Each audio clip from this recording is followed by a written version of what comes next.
Did you record? No, not yet. Yeah. Welcome back to another episode of the Targeted Podcast. And it's episode 15. Got myself, Nicholas. You got Sahid, and the third member of our trio is on a business call right now, but hopefully he'll get in a little bit later in the episode.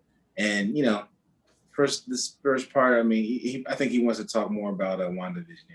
Hold on, don't be honest. Let's be honest. Let's make up something for him.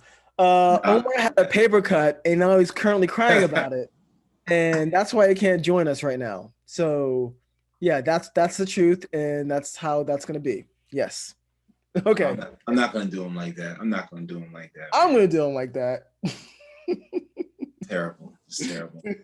So with it being the last week of February, Black History Month, we wanted to make sure that we came back and hit y'all with some more stories from Black history. You know what I mean? I'm trying to come with something obscure, some less known facts about some Black historical figures. So we'll kick it off with that, and then we'll be talking about WandaVision. But first, I wanted to highlight the T-shirt company that Sahid put me on to. Melanin Apparel, right? Melanin Apparel. Melanin Apparel. So I'm rocking mine. I like the messages. They all have like nice, positive messages. So obviously, division less than equality. So, or equality is greater than division. I'm reading it. The camera's messing me up. But you get it. Got it. Yeah. That's hilarious. Equality is greater than division, guys. Yes. But yeah, definitely go check that out, man. I ordered a couple for me. Wife ordered a couple, so definitely feeling them. Taking all the credit. Right, man. Got you on. This is a little bit. This was Cotton Bureau, but this one's the bill is due. I'm like all weird. Where am I? The bill is due is so professional. The bill is due. Right, I'm sure Kanye would hate this freaking shirt, but whatever. He's getting divorced. Who cares about him? Yeah, this is good practice, man. When we get sponsored, man, we gotta know how to put these product placements in. You know what I mean? So we can get this money, man. This is weird. Am I rubbing my chest like this? Okay, so anyway, that was on Facebook Live. Okay, so. No comment. Right. Cool. Yeah, but no, I'm super excited for this episode, right? Just to talk about Black history. And I have a couple of topics I wanted to discuss about Black history, about like what is Black History Month, like how it started, right? So, and also wanted to get into like one historical figure. So like if you're ready to go, let's go ahead and go. Right? Hit me with the how did Black History Month get started? I was actually going to ask you, because after that I was going to ask you like what your thoughts are on Black History Month. Okay, yeah. So let's go ahead and start. That's a great segue. So that's a great little appetizer, right? Exactly. So let's start with Black History Month. So when I learned about Black History Month, and how it started growing up, it was told that it's because a lot of historical events that were positive for African Americans happened during February, right? Not entirely the case of what happened, but let's talk about the history of Black History Month, and let's actually talk about the person who actually started it. It was a guy named Carter A. Woodson, right? He was the son of slaves. His family was illiterate, but he was able to go to college, and he became a historian, an author, and a journalist, right? And it wasn't the Black History Month. It was Black History Week, right? So definitely start off with Black History Month. It was Black History Week. And he started an association for African American life and history in September 1915. Okay. So again, the son of slaves, right? His family was illiterate. His family was like dirt poor, as you can imagine, with a lot of slaves who were free at that time, right? Like you're in servitude and then you're free, but you're not really giving anything. That's a topic for another day. But yeah. yeah. But like as I was saying, his parents were illiterate. He was very poor, but his parents were also very proud because they were free, right? And they were free. So Black History Week was initially started to coincide with Lincoln's birthday and Frederick Douglass's birthday, right? So February 12th to February 20th, right? So that's where Black History Week came, and or where it began. And throughout the years, right, as African Americans fought for civil rights and people were people started becoming more aware of like the plight of African Americans, and mainly because the 60s Civil Rights right Act, right, Right. that kind of helped push that. That started becoming a month, and the first president to actually officially recognize Black History Month was Gerald R. Ford, right, in 1976. And as a quote, he was saying, called on the public to seize the opportunity to honor the the too often neglected accomplishments of Black Americans in every area of endeavor throughout our history. So yeah, that's a super brief history on Black history, actually, and how it started. So started from a week, became a month, and here we are now. Still a month. Still a month. The shortest month. The shortest Oh, month. good. Yeah, yeah. So what are your feelings on Black History Month in general? Like, how do you feel about that? It's a great question. I don't know. And me growing up in the South, I don't know if I grew up to appreciate it as much as I should have, right? And there's definitely a part like later in life, like in high school and college, where it wasn't mentioned as much, right? This year during the pandemic, I'm home a lot, so you don't really, I guess I don't really get to see as much talk about Black history as much. Maybe that's a good thing, maybe that's a bad thing in the sense that we want to be able to move it past the month, right? But something is to be all year round. I definitely wish more people kind of paid attention to it and used it as a just in earnest, right?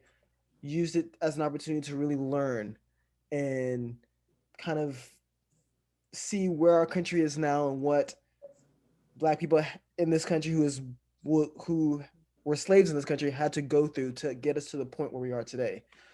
So yeah, to answer your question, thoughts on Black History Month. Like, I mean, I'm sure like with most people, yeah, it's too short. Don't want it to be encapsulated into just a 1 month. And it deserves much more than what it has. So um yeah, that's my thoughts. What are your thoughts? I'm sure you have thoughts.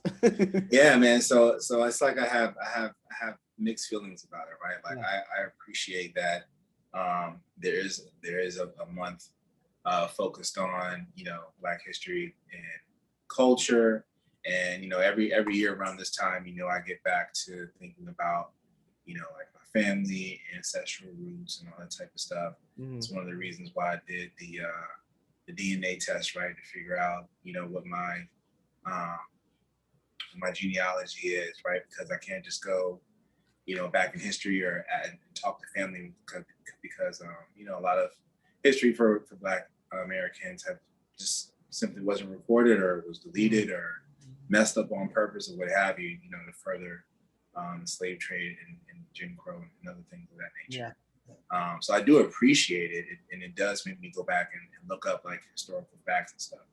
But then my issue with it is that it still symbolizes the fact that our history isn't necessarily included in like the overall like American history, right? It's still just like, oh, like coming up in school, you have your history classes, you have your world history, you learn about Europe and Asia and stuff like that. They don't really talk about Africa. They might talk about Egypt a little bit, Yeah. and a little bit of, and then you have your American history where you talk about Native Americans, but it's kind of just uh it's just like a really general like, hey, the Cherokee Nation live here, this Yeah. nation lived here, blah, blah, blah. And then by the 1800s, they're, pretty much eradicated, right?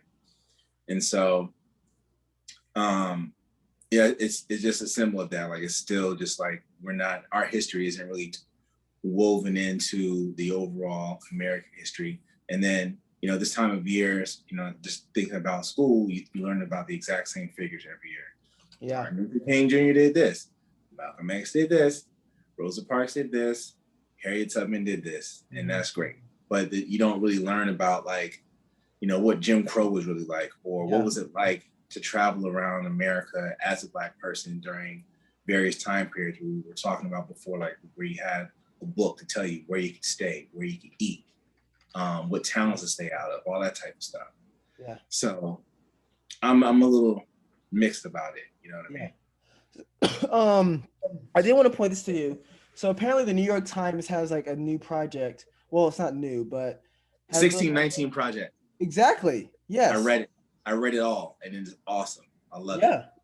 I read every single essay. And they're trying to get this in schools, right? I read the news a couple weeks ago. Unfortunately, not surprising, their schools are trying to ban this kind of. Absolutely, yeah. They're trying to ban it.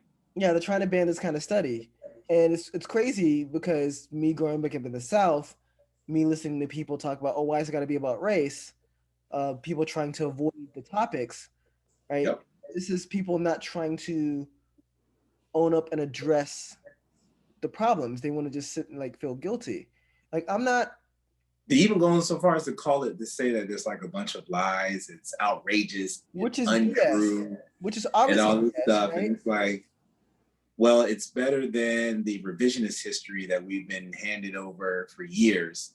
And also, not to take over what you were saying, this is exactly one of the reasons why I went to a Black college. I went to Hampton University, the Hampton University, real HU. There you go. But that was my opportunity to sort of like immerse myself in Black culture and not have to think about, being, this way around certain people and another way around certain people. It was a chance for me to be myself and learn and have, the focus be on my history. Right. Yeah. No, that's amazing. Yeah. So yeah, 1619 Project. I haven't had the chance to look into it, and I will. They're actually trying to get it taught in schools, and of course, like schools in the South are just trying to get it banned, right? I mean, it also reminds me of like what President Trump did when they offered unconscious bias training, and he canceled it, right? Yep. And that's racist stuff. Like that's the narrative that we have to try to defeat. Yep. And it's just really unfortunate. I also read that last year had the most number of Confederate statues, like about 200, come down. Oh, really? Yeah. Well, yeah, it makes sense. Yeah, I mean, last year, like people started kind of waking up to it. I think that's like the most that's happened in a 5-year period. Like even the previous 5 years didn't have that many statues come down. Of course, there's still over 2,000 Confederate statues still up. And mind you, we still have American bases named after Confederate generals, which blows my mind. I mean, the streets too, right? I get out on the street, writing down, you know what I'm saying? Yeah. So you reminded every day. Yeah. So that then people are just want to gaslight themselves to say that it's about, history when it's actually about propaganda, right? And here's the history with the 1619 Project that they try to teach, and there's this need to kind of reject it, right? So if you ever wonder why there's still racism in this world in America, I mean, here are your reasons, right? Yeah. We try to address the issue with unconscious bias training with 1619 Project, and people reject it. So yeah, it's frustrating to me, and like it's really opened my eyes to exactly who I want to be around, right? Yeah. With that, I definitely don't want, like I said, and I've said this plenty of times, I definitely don't want to be anyone's token. Right. And like if I can't talk freely about like things that are just unfair to African Americans, right, and to kind of like promote African Americans or Africans in general without someone like giving me a side or feeling uncomfortable, then maybe we Yeah, shouldn't really be friends. exactly. So Exactly. yeah, so that's pretty much that. I do want to get into like my historical figure. Right. Uh, and let me ask you, Nicholas, when you think of the richest person of all time, who do you think?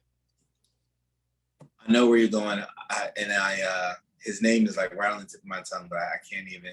It starts with an M, right? Yes. I can't think of it, man. Yes. Yeah, Well, yeah, indulge me a little bit. When you think of richest people of all time, you're gonna think of a white guy normally, right? yeah, And like looking at the Wikipedia list right now, you mainly see, white men as like the richest people of all time, and I mean that's how it is. But the richest person of all time, right? Which we don't have an idea of like how wealthy he is, goes by the name of Musa Kite the First, who also went by Massa Musa, and Samusa. yeah, which means kings of kings. He was the king of Mali. Uh, Yeah, yeah. So king of Mali from I think around 1337. Yes, I think that's great. So yeah, I'm gonna read just a little bit about him. So actually 1312 is actually what I'm it's actually what okay. I'm reading. So yeah, I'm just gonna read just a little bit about him. I wanted to do him for a while. I'd like to have done a little bit more due diligence. Like I said, we have day jobs, so we have Hard, man. It's hard. yeah, we have day jobs at the same time. So, but yeah, I'm just gonna read about Massa Musa for a little bit and like the possible richest man of all time. So went by Musa Kite. He came into power in 1312. At the time, much of Europe was struggling and facing declining gold and silver production, while many African kingdoms were thriving. Right. So during that time in 1312, right, Europe was in war, civil war, a lot of declines and whatnot. Right. So while in power, Mansa Musa expanded his borders of his empire tremendously. He annexed the city of Timbuktu. This is actually really important, and reestablished power over Gao. All in all, his empire stretched about 2,000 miles, right? Timbuktu, really important because it's really known as a hub for just education. It was like a religious and academic centerfold for the world at the time, right? So, pretty cool. So, Mansa Musa was in charge of a lot of land. To put into perspective, he ruled all or parts of modern day Marijuana, Senegal, Gambia, Guinea, Mali, Nigeria, and Chad. So yeah, he had a lot of land. So the rest of the world caught wind of his great fortune in 1312, and this is kind of the Portuguese caught wind of this, and they don't mention this in this article, but they started attacking that empire like later. Of course. But Can't let that be. yeah. So he caught wind of the world when he made a 4,000-mile pilgrimage to Mecca. So this is like one of the five pillars of Islam, right? To make your pilgrimage to Mecca, and he didn't do it cheaply, right? Yeah, I heard about this. Yeah. Yeah. So this was like a quote: "Not to travel on a budget, he bought a caravan stretching as far as the eye can see." It's been reported that it was about 60,000 people in this caravan. Um, yeah. So the numbers vary, but Mansa Musa's reportedly 60,000 strong caravan was said to include 1,000 attendants, 100 camels loaded with gold, plenty of the emperor's own personal musicians, 500 slaves, and bearing gold staffs. So he Yeah. was a rich guy. A contemporary historian later interviewed one of the emperor's traveling companions. The man claimed that at each halt he would regulate us. He would regale us with rare foods and money. His equipment and furnitures were carried by 12,000 private slave women wearing gowns and Barakat Yemeni silk. So, yeah, here's the big part right here. Master Musa wasn't stingy about his wealth either. He would frequently bestow gifts upon dignitaries he met with. On his stop in Cairo, he spent so much gold to the poor that it caused mass inflation. Just put that in perspective. Like he caused like inflation of like the gold. He spent so much money on That's gold. crazy. Yeah. Good So gracious. much money on gold where like it inflated that market, right? Um so and this eventually puts him on the map, right? Where like in the medieval world, like he actually was put on like one of the atlases. I think the Catlin Atlas. So he was actually put on the map because of his like match wealth, right? And like in just in summary, right? Like he was a huge part of just that time in history in the Islamic world. Like I said, like I talked about earlier, they don't mention this in the article as much. Timbuktu was known as like a hub for for just education, for religion, and so on and so forth. And I think it has, I think there are like universities like in America that are named after Timbuktu. So yeah, definitely one of the just great kings of history, one of the richest men of all time. Oh yeah, this is actually I'm mentioning it here. It's like material riches weren't the king's only concern. As a devout Muslim, he took a particular interest in Timbuktu. He urbanized the city of Timbuktu by building schools, mosques, and major universities. So yeah, he even built a very famous mosque. Um, and he reigned for about 25 years, right before he passed.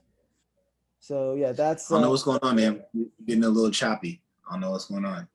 I'm getting a little choppy. Might be my I internet. think you're doing it now. I'm good. Yeah, now all of a sudden you're better, but before just like the last 30 seconds or so. Dang it. Well, thankfully I'm recording, so it's gonna look good on my end. So. Sorry, man. Times are tough in the dorms these days, man. It's all good. Whatever. God dang it. All right. Well, that's Massa Musa, richest man of all time. Uh, Heard that his wealth was like spanning over like $400 billion. I think it's even more than that. Yeah. So, and was like I said, just a huge part of kind of urbanizing Africa at that time. Yeah. So yeah, Yeah, I definitely. mean, I heard so many things. Like I'm talking about, like streets of lined with gold, and just like it's just ridiculous the amount of wealth that he had for someone back then. Man. Mm-hmm. It was crazy. Yeah. So that's my history fact. All right, Yeah. You're it's a next. good one.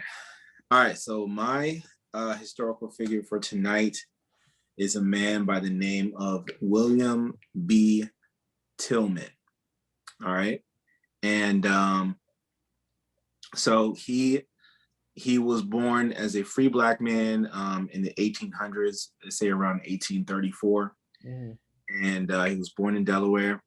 Um, so they relocate to Rhode Island, where he began working as a sailor, and began and ends up working on a boat by the name of the S.J. Waring, which was owned by Jonas Smith and Company. So he sets sail along with like it's like a 10-man crew, and he is the cook on the boat, right? Mm-hmm. It's going to sound very similar to another story or movie. So he's a cook. Remember that. That's a key detail. He's a cook on the boat. Okay. So 3 days later, the ship is seized by Confederate privateers who decided to sell Tillman into slavery after docking at their intended destination, Charleston, South Carolina. So you already know it's going to be a problem. Mm-hmm.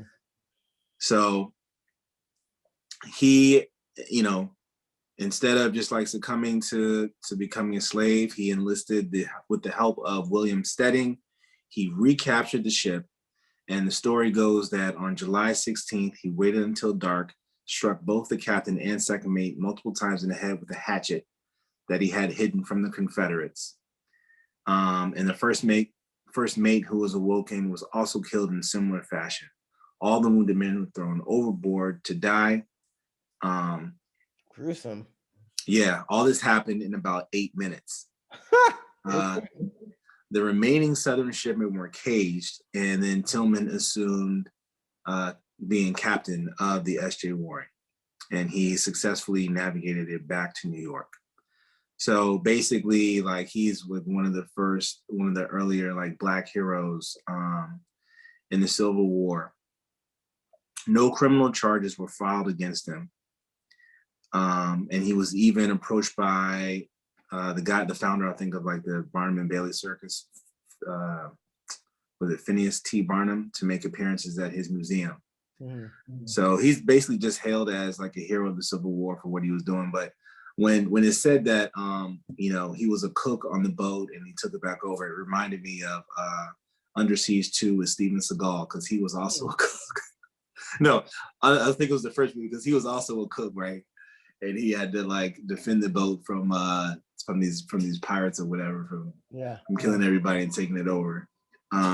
But this is just one of those, like, it's just a quick story. It's not like a huge thing or whatever, but it's one of those stories that, again, like in school, never heard about until today. But you hear about these stories about how in the 1800s, there were Black folk out there who were resisting being captured by the Confederacy, resisting being sold into slavery. And I always like to find successful stories of that nature, just to show that it wasn't always easy to capture. So William Tillman, got him, that's for sure. Yeah. You know what, you were talking about marching movies. It reminded me a little bit of, I don't know if you've seen this movie Cloud Atlas. Couldn't get into that one, man. I don't blame you for not being able to get into that. It's a little much. It's a lot. It wasn't very like highly rated. I mean, I liked it. But yeah, it's much to get into. But one of the characters was born a slave, and he was a sailor. No, I'm sorry, he was born a free man. And I think he was a stowaway on a boat, right? And I don't think, he was a stowaway on a boat, and they sold him to slavery, right? But he was able to, in the movie, by the way, he was able to win like his freedom because he's a very capable seaman. So right, yeah, that's what kind of reminded me of that story. So yeah, it's amazing the stories that we don't get to see. Yeah, this is the stuff that you don't hear about, man. Like, I think my favorite story so far has been just Paul Cuffey. I want to read more about him. I'm so happy you told us that story too. He did a lot. Yeah, and just someone who could like just straight up knock on like the president's door. So yeah. Well, and start a school, right? Like start like integrated school. So he did a lot. No, it really just shows that there's only a certain history that people want us to know about Black history, right? Yeah. Every time that there was a level of enlightenment or Black people empowering themselves, someone has to kind of feel the need to kind of tear it down, right? Talking about the Tulsa riots, right? Talking about riots that's happened in New York as well, right? So and it goes back to your point earlier. Yeah, it's good that you have a month, but is that enough to really kind of detail things, right? To a certain to the point where we need to, right? Like if you want to truly solve racism, like truly, then talking about it is the answer. I think there's a study shown by teachers are just too uncomfortable to talk about race, and that's just a problem, right? Yeah. So there's so many stories out there, right? So I was just trying to look it up, but I saw something the other day basically the story goes that the area known as Central Park in New York City, they used to be in the form of black. Yes, that's what I'm talking about. Yes.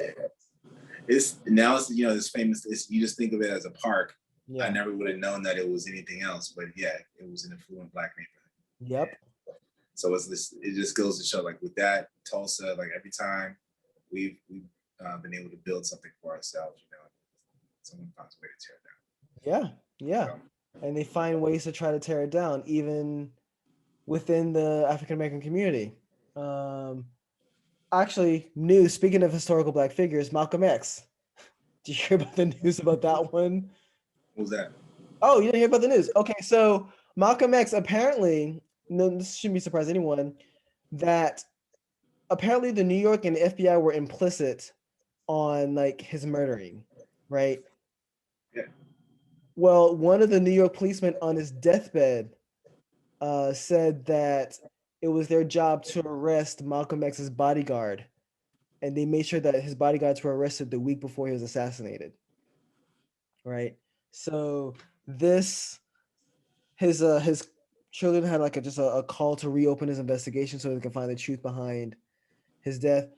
The people who were responsible for his death, I think, are still behind bars. So yeah, it just goes to show you again. And like Malcolm X's story is a pretty amazing story, right? From like where he started off with to how he separated himself away from the Nation of Islam, right? To something that's still about empowerment, but less radical, rather, right? Yeah. So, yeah, and it's unfortunate that people don't want to like, or those stories are not heard and swept under the rug. Yeah, kind of. Yeah, exactly. Swept under the rug. Like, if you truly want to know about these stories, you definitely have to yearn for it. You have to actually make the effort to learn about it and want to educate yourself about it, right? And that's just not the thing of people. Yeah, yeah. So that's actually that reminds me. I'm reading before we close out on Black History, I'm reading a great book on Malcolm X, the relationship between Malcolm X and Muhammad Ali. It's called Blood Brothers. I started this book a while ago. I'm trying to finish it the next couple of days. Like I say, that was my book for Black History Month, but definitely a good read, man. Definitely very insightful. So, yeah. Speaking of that, actually, oh God, I forgot this woman's name. So, who is the lead in The Watchmen? King, right? Something King. Regina King. Regina King. Yes, Regina King. Yes, I can't believe I forgot her name. So, to your point, she actually made a movie, One Night in Miami, right? I haven't watched it. I haven't seen it yet. Yeah. Man, there's so many things I gotta watch. yeah. So much I gotta watch. But it was Malcolm X, Muhammad Ali, two other people who was Jim Brown. And I want to say like either James Baldwin or Sam Cooke, something like that. I don't know if it's either of those guys, but let's see. We can look it up now. Yeah, I know. We're about to look it up right now and see who is the fourth. So and this story actually made it into the book I'm reading, a little bit of it. So you're right, it was Sam Cooke. Thank you. This guy. You know my stuff, man. Don't question me. Don't question me, man. Whatever, dude.